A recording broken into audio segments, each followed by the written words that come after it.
بسم اللہ الرحمن الرحیم۔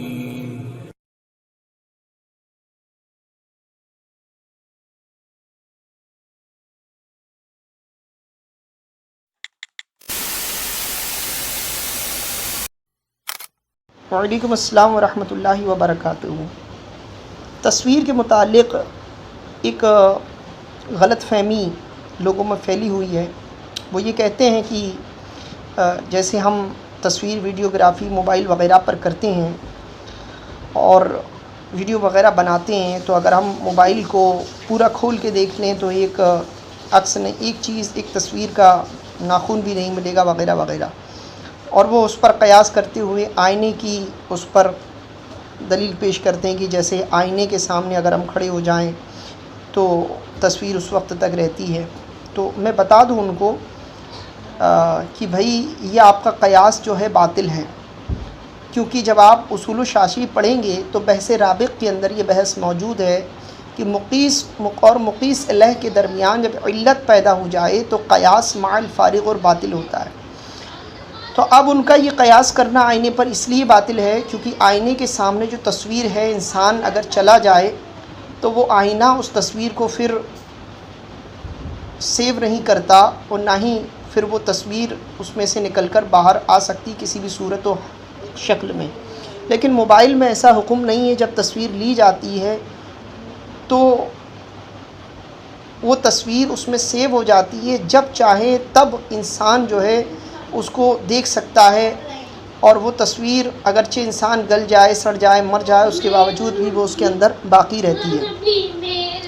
لیکن آئینے کے سامنے ایسا حکم نہیں ہے۔ تو پہلی چیز یہ قیاس ان کا باطل ہوا۔ دوسرا یہ کہ تصویر جو آئینے کے سامنے آتی ہے وہ آتی ہے، بنائی نہیں جاتی۔ سب سے امپورٹنٹ جو نقطہ ہے وہ میں یہ پیش کر دوں تاکہ لوگوں کے ذہن کھلیں۔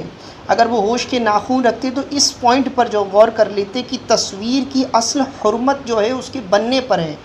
ایسے بننے ویسے بننے پر جو حکم لگاتے ہیں نا آج کل جو نئے طبیعت پسند لوگ آ چکے ہیں، اور جو ہے اکابر کے حکم سے ہٹ کر جو ہے اپنی رائے پیش کرتے ہیں، اور جو ہے ایک مطلق حرام جو حدیث پاک سے کر دیا گیا، جس کے بارے میں رسول اللہ صلی اللہ علیہ وسلم ارشاد فرمایا کہ قیامت کے دن سب سے زیادہ عذاب اس شخص پر ہوگا جس نے جاندار کی تصویر بنائی۔ اب رسول اللہ صلی اللہ علیہ وسلم نے یہاں مطلق حکم فرمایا ہے۔ اب وہ تصویر چاہے عکسی ہو یا دستی، اعلیٰ حضرت نے بھی خود فتاوی رضوی شریف میں فرمایا، فتاوی فقہی دیکھ لیں اور جتنے بھی اکابر علماء کے فتوے دیکھ لیں، سبھی نے اس کو حرام قرار دیا ہے۔ تو لہٰذا تصویر چاہے کسی بھی صورت میں بنائی جائے، بن تو تصویر ہی رہی ہو، تصویر کی جو اصل حرمت ہے، حرام ہونا ہے، اس کا بننا ہے۔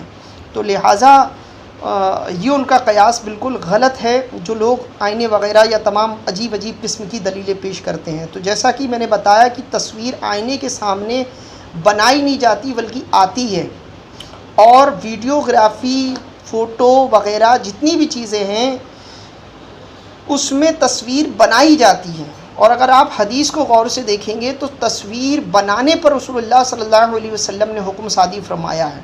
تو اب امید ہے کہ بس وہ لوگ جو طبیعت پسند ہیں اور اتنے عظیم گناہ کو کرنے سے شرم نہیں محسوس کرتے، جبکہ ہمارے اکابر کا یہاں تک فتویٰ ہے، فتاوی فقہی میں، جہاں تک فقیر کا علم جلد 1 کے اندر، کہ جو امام اگر تصویر کشی کرتا ہے، اور خود حضور محدث کبیر کا بھی یہی موقف ہے کہ جو امام تصویر کشی کرتا ہے تو وہ فاسق معلن ہے، اور فاسق معلن کے پیچھے نماز جائز نہیں ہے، اگرچہ کوئی بھی ہو، ٹھیک ہے۔